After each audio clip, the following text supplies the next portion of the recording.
Hey everyone, happy day after Christmas. It is December 26th, and I was sitting down to make our videos, and I was thinking, or our teaching for today, and I was thinking how great that our teachings are between 12 to 15 minutes, sometimes around 10 minutes. I'm going to take a sip of water before I start coughing. Sorry about that. And I kind of had a chuckle that perhaps even today you could watch or read through the word teaching while you're standing in a return line somewhere. Oh, hopefully you've had your company's given you a couple days off since Christmas landed like right in the middle of the week. But anyways, I hate return lines. I hope that you're not in one today. And if you have to be in one today, I hope that it's a time for you to show Jesus to people that need him, right? So we're in the book of Jude, the very, very short book of Jude. Jude and Philemon are two very short books of the Bible, the New Testament that we've read this year. And Jude is a brother of Jesus, and he's possibly, if you read the very fine print above, he's possibly writing to the same group of people that Peter was writing in his second letter, and the concerns are the same. And I thought it would be interesting just to hit on these ideas of these people. You know, in today's, the way social media is today and the accessibility that we have to various teachers, it's scary. It's great, but it's also scary. In fact, I, not just the teaching, but the life of the teachers. Let me rephrase that. The life of the teachers and the life of people. Because I watched a video, and I'm not going to tell you who it was, who was denouncing someone who was very well known and calling him out on something. And so in his video, this person played a clip of another preacher who was very well known, is very well known. And I was just shocked that this person was calling out this person, and that this person was even being denounced for such things. And I'm being very vague on purpose. Okay. So I sent the link to the video to a really good friend of mine who I trust in the faith greatly. She is staunch in the faith. She is very well versed. She is very well rounded. She's knowledgeable. She reads things and she knows. And I'm like, we need to talk about this. And we were actually having dinner the next night. I said, so play it and let's talk about it. Well, what I didn't realize is that the person that was calling out the other person, he had taken clips of this person's words and misrepresented them. Well, you know what? If we aren't careful, we're jumping on the bandwagon of things that are misrepresented that we don't know anything about. And so much of that was going on here. And Peter was warning the people, and now Jude is warning the people, and he's talking about these people, these false teachers. And I'm not saying either of these two people are false teachers. I'm not saying that at all, and I'm not even going to say their names. But what I'm saying is, it's easy. It's way too easy now for us to just fall in the trap of false teachings and under false guise of current leaders in Christianity. So here's the bottom line. We have to know this word. We have to know it. It's dangerous times, friends. If we don't know this word ourselves, we're going to fall for anything that sounds good, or for anyone that says this person is about this, says this about this person, who says this about this person. We've got to know the word of God ourselves. And Jude was warning these people. He says they have wormed their way in the church. These people are in our churches. I have no doubt if they were in the church in this day, they're in the church in this day. So in the church, Christians have got to be aware of certain triggers, certain things. And this is what we got to be aware of. He says this, those who claim authority from their dreams. God told me this in a dream.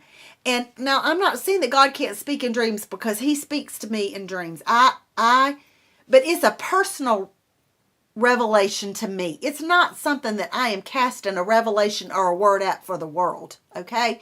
There's a difference in that. I do believe that the Lord speaks in our dreams. Scripture is very clear on that. He does. But in this day and age, he's not going to be speaking to somebody and giving them the authority to speak over all of, and at least this is my understanding. Okay, let me just throw that out there. This is my understanding. Is that that's not going to happen these days. That's not going to happen these days. So we need to be cautious about that. I'm going to back all the way up to the station. We need to be cautious about those people. Okay, I'm going to leave it at that.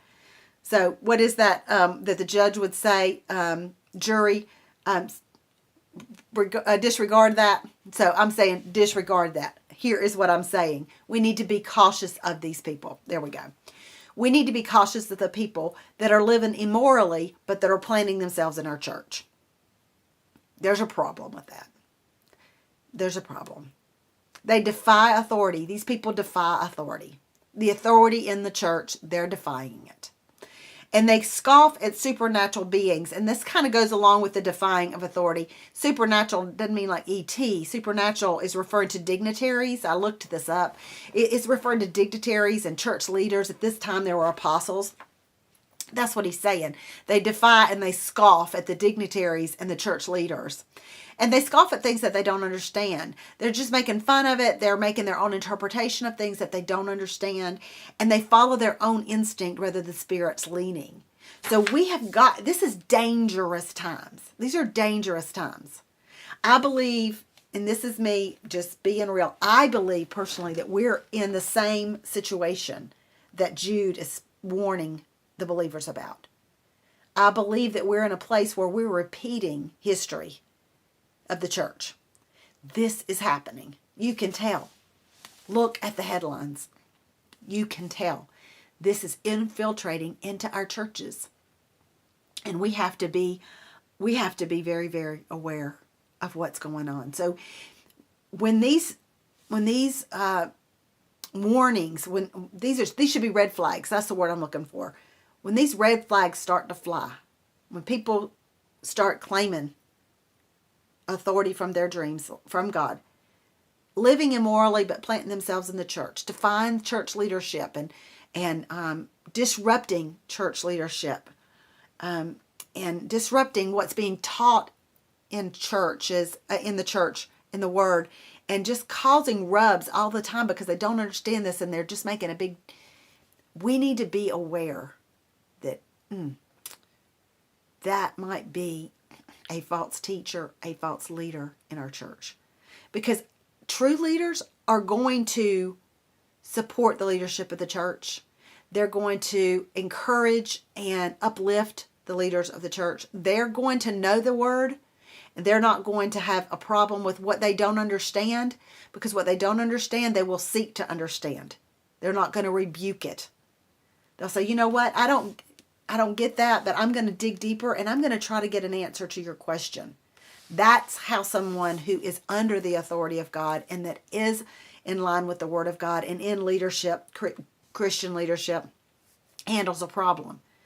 Somebody that's combative about what they don't understand or that feels threatened, that's a red flag. That's a red flag. And then looking, the spiritual leaders, the good, godly spiritual leaders that are in line with the Word of God, they're not following their own instinct and their own ways. They are following the Word of God and the Spirit's leadership, as well as the authority of the church. They're following that pastor and that shepherd, those deacons, those elders, the leaders of the group, the church. They're following their leadership because they are in line with the church hierarchy and how that is laid out. Somebody that comes in and that's buffing all that and rebuffing all of that, we've got a red flag and we need to address that. So what do you do with the red flag? Oh, I wish I hadn't asked that. What do we do with a red flag?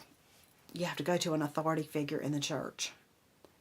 If the red flag is the authority of the church,